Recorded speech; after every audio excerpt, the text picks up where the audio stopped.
Welcome to the XY Advisor podcast. To join a global community of financial advisors sharing and learning with one another to drive the positive evolution of financial advice, head to xyadvisor.com.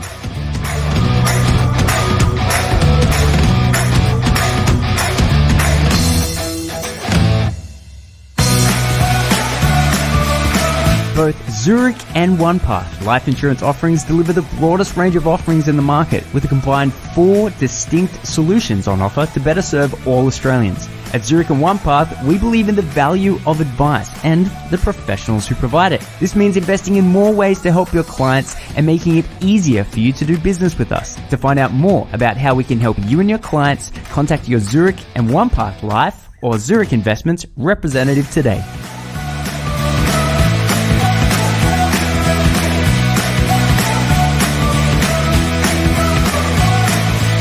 G'day, how's it going? What do you know? Striker like Clayton here from XY Advisor. During this mental health series, I've discussed a huge amount of topics from prevention, and there's been a bunch of really cool tips and tricks in there.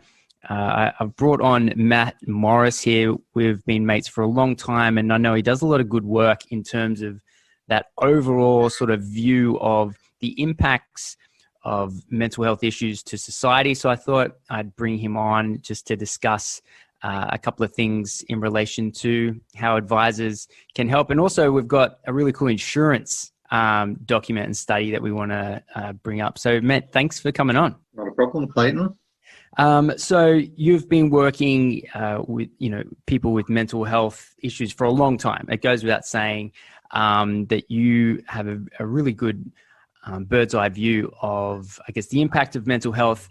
And before we started recording, we were just talking about how it's good that financial advisors are thinking about this type of stuff because it goes to show how much society's view of mental health has changed and is changing.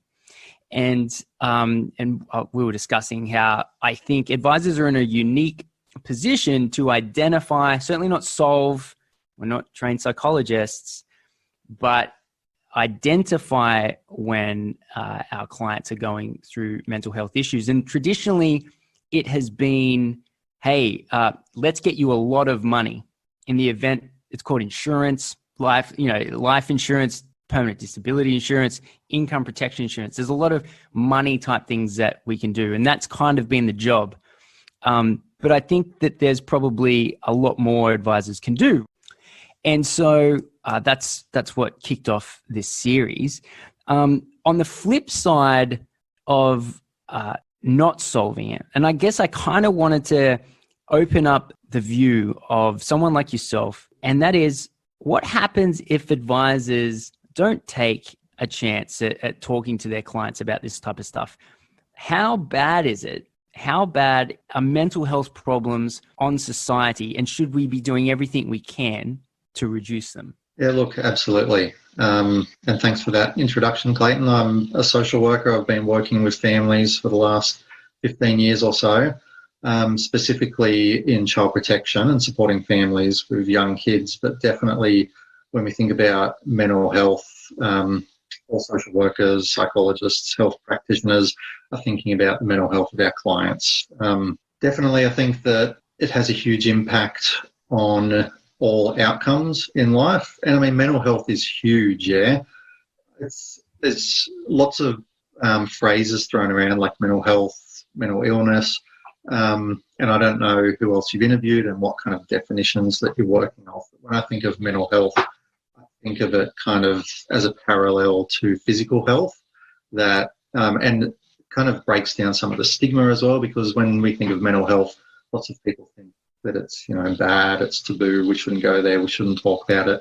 That's definitely changing. Now it is kind of being talked about more like physical health, that, we have very healthy people, we have people who could be healthier, and we have people who actually need care or treatment by a doctor.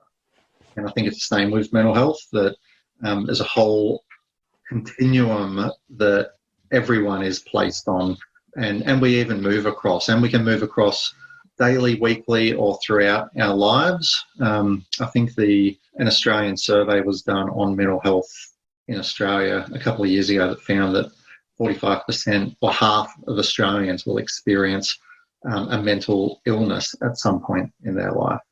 And I guess when we're getting into the mental illness side of the continuum, that's things like depression and anxiety. Similar to, I guess, our physical health, that you might have periods of life where you're not as healthy, or you face certain diseases or chronic conditions that you need treatment for. And I think mental health is very similar to physical health, that it can have a huge burden on our society at that macro level, but on us as individuals and our ability to, look after our households, our families, go to school, hold down jobs, and contribute. Yeah, it's one of those things, and financial stress is always at the top of the list, right? In terms of what causes mental illness, or at least what highly contributes to stress and anxiety and depression. And considering advisors' role in all of this, we're often the first people to speak to our clients that are going through tough times. It's an interesting position to be in. And so I remember once we had a chat, and it was about, it was essentially an insurance company it was an insurance company or hospital or something. And they did a huge study on mental health. And the reason why I really liked this study is because I feel insurance companies are probably the best barometer for mental health in a society, because money is on the line. And so there's no politics involved. It's balance sheet, which is really black and white. And so when we started going into the study, the growth of mental illness, and the effects that it was having on broader society, when it came to do this podcast, I thought you'd be really good to chat about it. So considering you're the only person I know that's ever talked about this, can you sort of walk me through what it was, what it covered, and let's kind of dive into it? Yeah, okay. So it was called the ACE study. ACE stands for Adverse Childhood Experiences. I guess in terms of therapy, before the 90s, most therapies focused on adults and, identifying and diagnosing anxiety or depression, and then treating the anxiety or depression. But there wasn't kind of much thought put into why they were there or why they existed. In the 90s, this huge healthcare company in America called Kaiser Permanente decided to survey their members. I believe it was so that they could look at why they had participants dropping out of their programs. They had increased insurance premiums, and trying to, hand in hand, get better outcomes for clients and save money.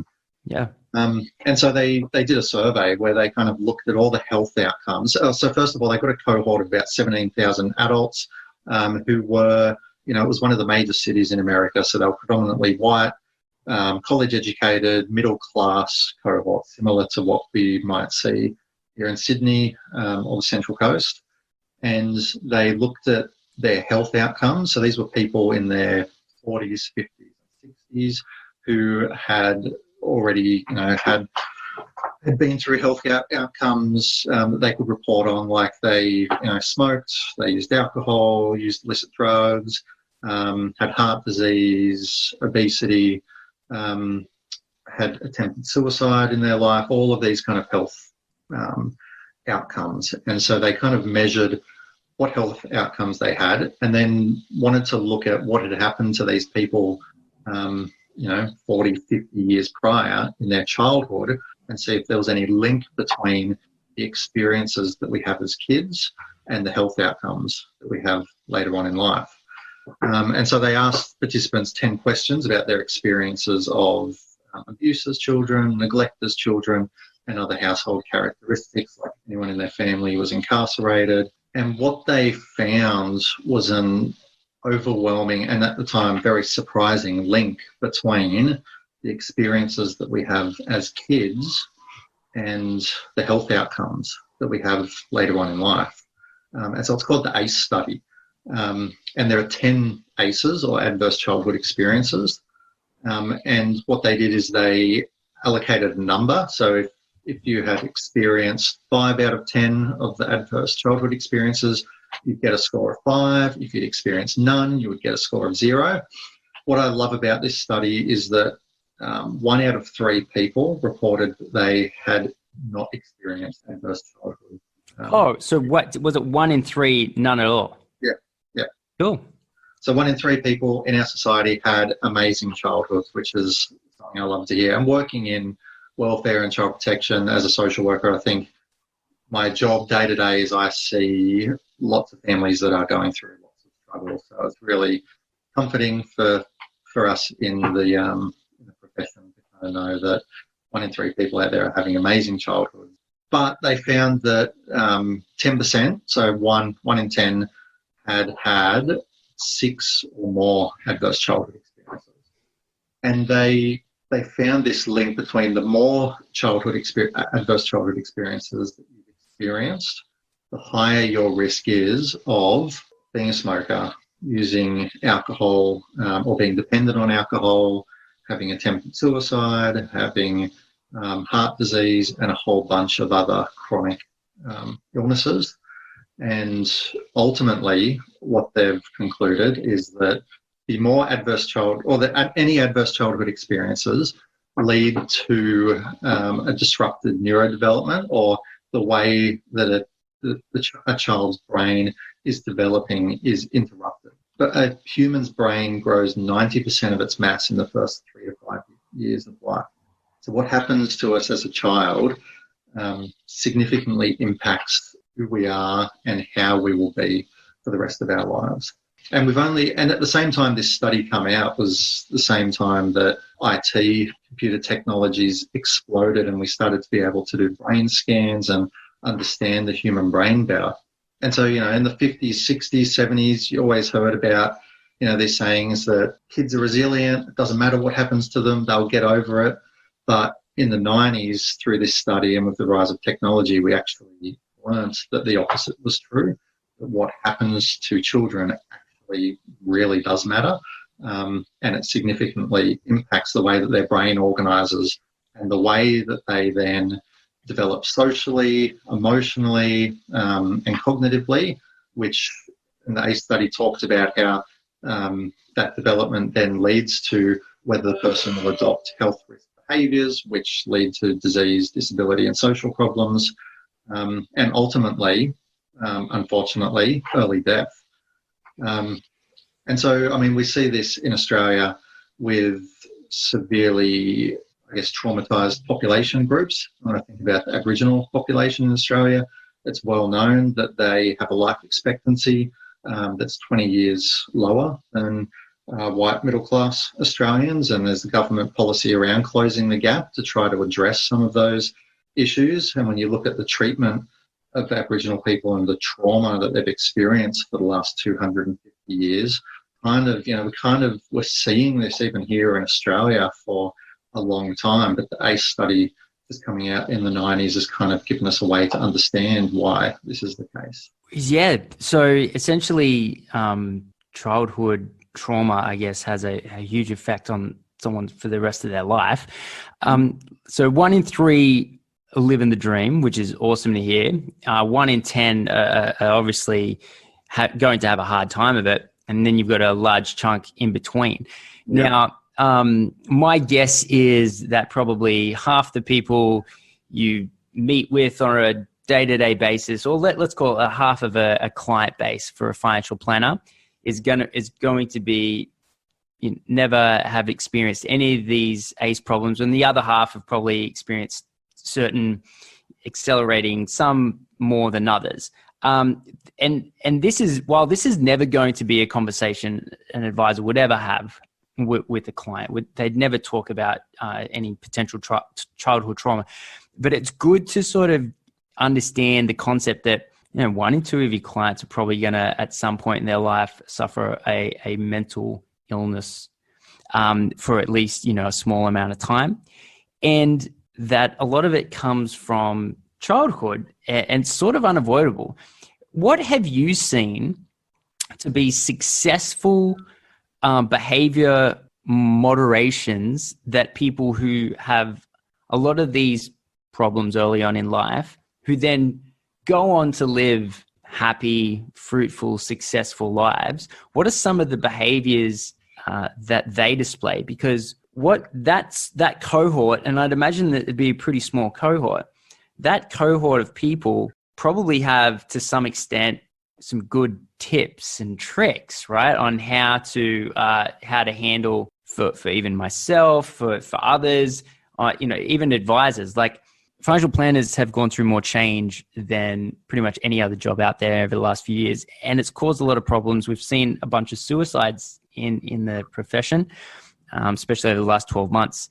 So here's a question. What are some strategies that we can implement in our lives to overcome the difficult time that the industry is going through, that we might be able to learn from people who have been doing it successfully elsewhere? Yeah, wow. And that's huge. And often we're thinking about our clients and how to support our clients, but part of the recognition of the ACE study is that it's us as well as practitioners who have been through this and need to work through our own stuff. And how hard is it to support someone on the other side of the table and have some of those soft skills to be able to identify and respond appropriately to them and maybe give some advice when we're going through similar things ourselves. And look, I mean, number one thing I think for mental health, the same as physical health, is speaking to someone if you're not sure about what's going on. And number one advice would be to speak to your GP. New South Wales, especially in New South Wales in Australia, we have a better outcomes mental health system where you can go to your doctor and say, I'm feeling like this, not doing too well. I just need to talk to someone, and you can get a referral to a counsellor, psychologist, which can be quite scary for people, but it's not that scary. Sitting down and talking to someone about what's going on often takes the power out of what's going on. And when we talk about trauma, it often, these traumatic events or this stress that's overwhelming us so much sits between the space of needing desperately to talk about it or thinking about it constantly all the time that it's consuming us, but not being able to talk about it. And that's where I like to think trauma and stress kind of live. And the moment that we can talk about it in a safe environment with someone that we trust, where we know that it's confidential, it's not going to go any further, it actually takes the power out of it, and it can help us to make sense of what we're thinking about or what we're going through. At the same time, having a trained professional who can guide us in some of our thinking and help us to challenge some of our thoughts. I think that's probably the main thing that I've seen over the years, that when people are going through, and I've seen people going through, not only childhood traumas, but lots of us have been through grief and loss of close loved ones, traumatic experiences ourselves. We might have had car accidents or seen other people be in accidents, or things that have happened in our life where they're overwhelming and our bodies aren't, well, maybe our bodies are kind of designed to react in a way that protects ourselves, but I guess that's not very helpful when you've got a job and you need to show up 9 to 5, or you've got a mortgage and you need to pay the bills. That going and talking to a professional is probably the best thing that you can do to try to start to make sense of, right, what's going on and what do I need to do to move through this. And the reason why New South Wales government puts so much, I would imagine, dollars towards looking after the mental health of as many people as possible via the GP referral system, is that just because they're fully aware of the negative impact that mental illness has on society, and at early intervention can keep people on the straight and narrow, so to speak? 100%. I was reading somewhere that, so having a look at the Australian Institute of Health and Welfare, they estimate that spending on mental health related services in Australia from all sources, government and non-government, was around $9 billion per year. Wow. Yeah, that's a lot. So in order to justify that cost, there must be a very, very heavy cost on the other side of not doing it. Yeah, and I guess, when you think about anxiety, depression, they're illnesses that are debilitating and stop people from productively contributing to society. So it's going to be harder to take kids to school. It's going to be harder to get out of bed and go to work. It's going to be harder to, go to work and focus on clients when your depression and your anxiety from the experiences that you've had mean that you're constantly replaying your trauma, or you're in a state where you've got no motivation. Also, it's in the government's best interest in terms of our economy, our capitalist society, to keep people working, keep the economy growing. And so from a financial perspective, it makes sense to fund and invest in a mental health service that's going to support people. But from a person-centered approach, it helps people feel better, look after their kids better, provide better services to clients, and it helps the whole of society to function better and increases quality of life for everyone. If everyone's doing, if your neighbour's doing well, it's more likely you're going to be doing better, because you're not kind of having these experiences of people going through really difficult stuff around you. Yeah.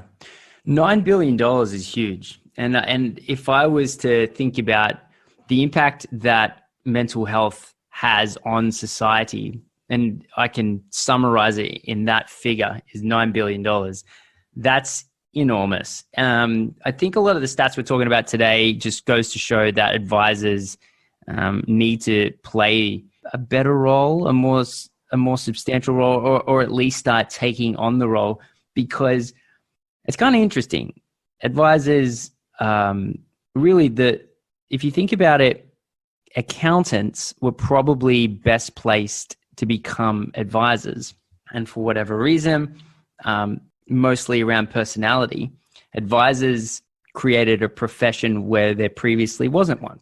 What we're kind of looking at is considering the amount of mental illness that exists in this country to the tune of $9 billion per year. It goes without saying that if advisors don't take on this role of being early identifiers and considering their role in the ecosystem of someone's relationship, a map of who they're connected with, and then there could very well be another industry that pops up to take it, because you've got psychologists, right? And psychologists are very much looking at money stresses, and they're probably considering, well, the closer we get to solving this key problem, the less people are going to be stressed and the less mental health problems there's going to exist. I can kind of see it, and it's beginning to happen that advisors are starting to play a bigger role in that life planning, that psychological skill set with their clients. However, up until I heard recently about this mental health first aid course, there was really, unless you wanted to go on to become a psychologist, it's kind of a bit out of your league. But I like that there are some easy first steps, because obviously the need is there, and every business person out there knows that when there's a need, there's revenue. And so there's a need there. So it makes sense, if advisors are in a position to do it, that we should not be the accountants that advisors ended up creating a new profession for. So yeah, man, And Clay, I think that there's lots of professions that are getting to the point where they're noticing that these soft skills are highly sought after in the industry. There's almost in lots of areas, there's an oversaturation of professionals, and people are looking for, and if you think about, that 2 out of 3 people have had some kind of adverse childhood experience, half of Australians will experience mental illness in their life. There's a lot of people who have trauma, who have, some kind of, some impact on the way that they're functioning every day. And so if I'm one of those people and I have a choice to go to a financial planner, a financial advisor who doesn't have any soft skills and who just tells me about my what I need to do, or a financial advisor who has the soft skills that they listen to me, that they can hear what I'm saying, they understand maybe some of the reasons why I'm making these decisions. I feel listened to, I feel safe with them. They just have an awareness. One of the best things that I heard, to summarize the whole ACE study and all of this research around trauma, Oprah Winfrey runs a few schools in Africa, or maybe a school or a few schools. And so she got on a trauma guru, a trauma guide in America called Bruce Perry, who's at the forefront of implementing a lot of this research. And she went through all the training with him and implemented a trauma-informed approach in her schools. And she summarized all of the research by saying that the biggest thing that she's learned from going through all of this is that now when she looks at students, she looks at her clients and they're being full on or they're being in pain or whatever, the biggest change in her behavior is now she doesn't think what's wrong with this person. She thinks what happened to this person. And just that shift in thinking, it's not thinking what's wrong with this person, you know, they're different or they're annoying or whatever. It's actually trying to think outside the box and think behind the behavior and think what happened to them. Why are they acting like this? Why are they making these decisions? And just in that act of thinking differently, you're already practicing mental health first aid because you're thinking about the person and the reasons why they're making their. Man, awesome. Look, obviously this is a really difficult topic to, from a financial planning point of view, look at the impacts of mental health on society. So I just really wanted to thank you for coming on, sharing with us what you've learned. I know you're just started a legal degree as well. So where does this go, mate? Do you go on to then, you know, become a defender of those who've gone through, you know, childhood trauma, or what's the story there with you? Yeah, look, I mean, as a social worker, I've worked in court a lot over the years, supporting families who are going through the court process, and just have been often frustrated by exactly what we're talking about, professionals, lawyers who lack the soft skills to understand, you know, amazing lawyers who have such a deep knowledge of the law, but the application and soft skills to be able to support their client through the process was lacking. And so I guess seeing that and working alongside that just gave me a passion, I guess, as a social worker to become a lawyer so I can support families who are going through the court process and not just support them legally, but support them, you know, socially and emotionally as they're going through the process as well. So I've just started a law degree. You know, it's going to take me 5 years to finish part-time. I don't know where it's going to take me, but, you know, it was something that attracted me. So I put my hat in the ring and we'll see where I end up. Mate, that's awesome. All right. Well, thanks again for coming on, mate. No worries. Thanks so much for having me. And look, best of luck to you and all the financial advisors. Like I said earlier, I really liked that you opened this up by saying that financial advisors don't need to, you know, do anything with this. It's just kind of recognizing it and having an understanding of what supports there are in your city or in your community, with number one support being GP, but there's also, you know, fantastic online or phone-based services that clients can ring, like Lifeline, like Beyond Blue, that are good for financial advisors to know that if they notice that their client isn't doing too well, just to say, hey, look, here's a couple of numbers. Why don't you talk to your GP? You know, we always promote client self-determination, so it's up to the client really with their health and their mental health to make their own decision. We never want to judge people or force them into doing this, but it's just a suggestion. Hey, look, I can see you're not doing too well. Here's a couple of numbers that I know that are really helpful. And at the same time, they're really good resources for all of us professionals to call if we're not feeling okay. Brilliant. Thanks so much, man. No worries.